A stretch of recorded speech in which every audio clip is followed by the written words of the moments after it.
Hello, I am Rachel Fenton and welcome to my kitchen. I am just a person that always has believed that the best conversations happen in the kitchen. And so that's where I wanted to do this video and many more to come. So this first video, I just really wanted to introduce myself to you so that you could get to know me and understand who I am, where I come from, and what I do. So thanks for joining me. Like I said, my name is Rachel Fenton. I was born and raised in Northern California. I did not move from there until I was about 18. No, I was 18. My parents, when I was about 17, basically said, hey, we're thinking about moving to Oklahoma. Do you want to come with us? Or more so, I think they more or less told me I should. And honestly, I was really upset about that decision. I did not want to move to Oklahoma, but I really didn't have a way to stay there. And so I decided to move with them. So I stayed on in California with some friends until August of my senior summer. And then I moved out to Oklahoma and I attended the University of Central Oklahoma here in Edmond and got a degree in interior design. I was so afraid of college. I was never a great test taker. And so I just thought that if I chose any degree that wasn't project based, that I would fail. And so I chose interior design. I loved the program. I burnt myself out with college, but I loved the problem solving, the creativity that was involved. But ultimately, when I graduated, I took a gap year because I was so burnt out. And so after a year, I was trying to figure out, do I go into interior design? Do I do something else? I had also minored in graphic design. So I decided to apply to a bunch of marketing positions. Wound up getting hired on with a government contractor that mainly supported their civil engineering group.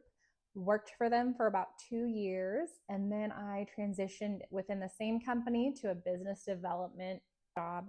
It was basically the operations manager for that business development team. So a lot of internal work. I wasn't really external facing, but worked on strategic growth plans and worked on forecasting like our contract awards and contract submittals, things like that. So worked really closely with accounting and I loved the job. Every year I learned something new and they added something onto my role. I loved who I worked for. My manager at the time really pushed me, or director, I guess, really pushed me to be the best professional I could be. Detail oriented, responsive, a lot of integrity, just trying to put out the best product possible. And so I would say that a lot of my professionalism stemmed from that role and how much I was challenged in it. But it got to be at a point when we had 2 little kids where I needed a break from that role and really that more intense environment. And so I decided to jump into real estate. I wanted a job that was hyper focused on relationships and local things because my job had basically been a remote job for 6 years, I think, total. And that company was DC focused and I wanted to be focused more locally. So anyway, I made the jump. It was scary. I had obviously never had my own business before. I was so nervous about failing. But I just remember my first couple of clients and just such a blessing to help them. My first client was a new first-time home buyer, and I remember it was the craziness of 2022 and all the emotional roller coaster that year held. And we found them the perfect home, even though it was an emotional roller coaster. I pride myself in serving others and taking on all the things that you don't want to know about behind the scenes and just handling them for my clients. So anyway, that was my first client. I loved serving them.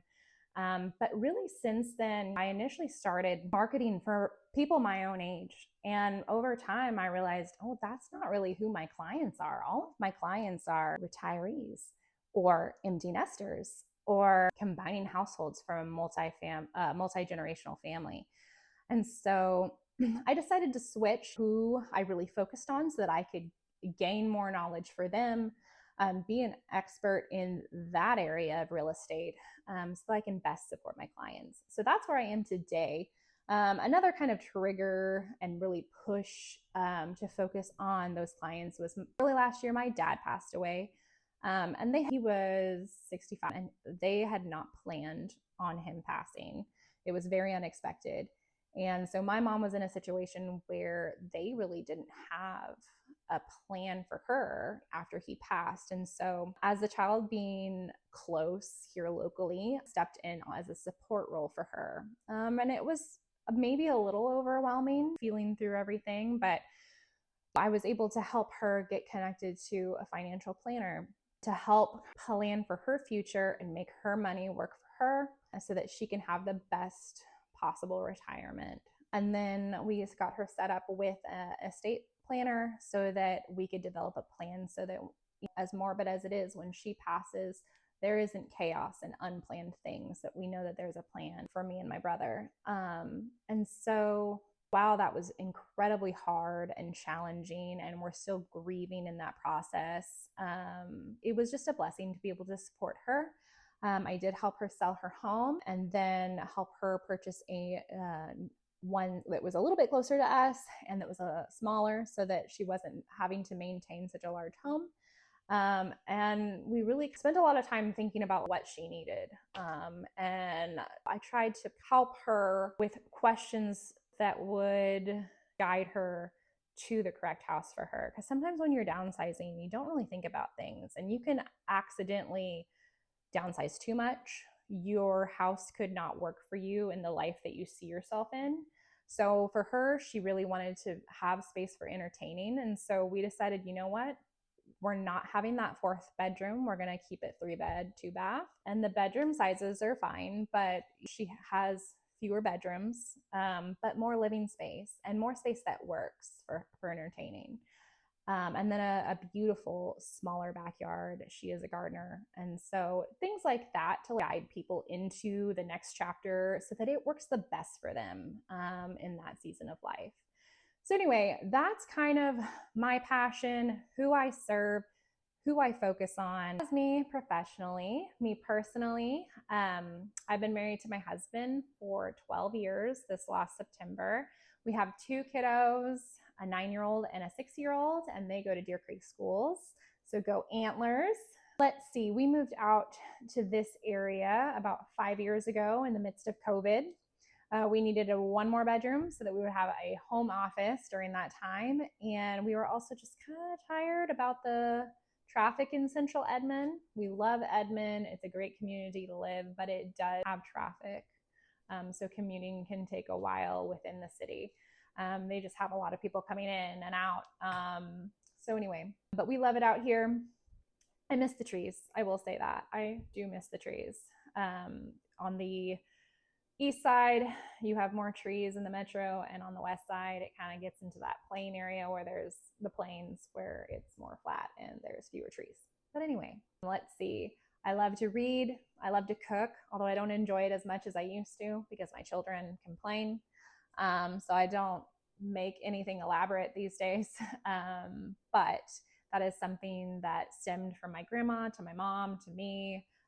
We just loved to cook for our friends and family.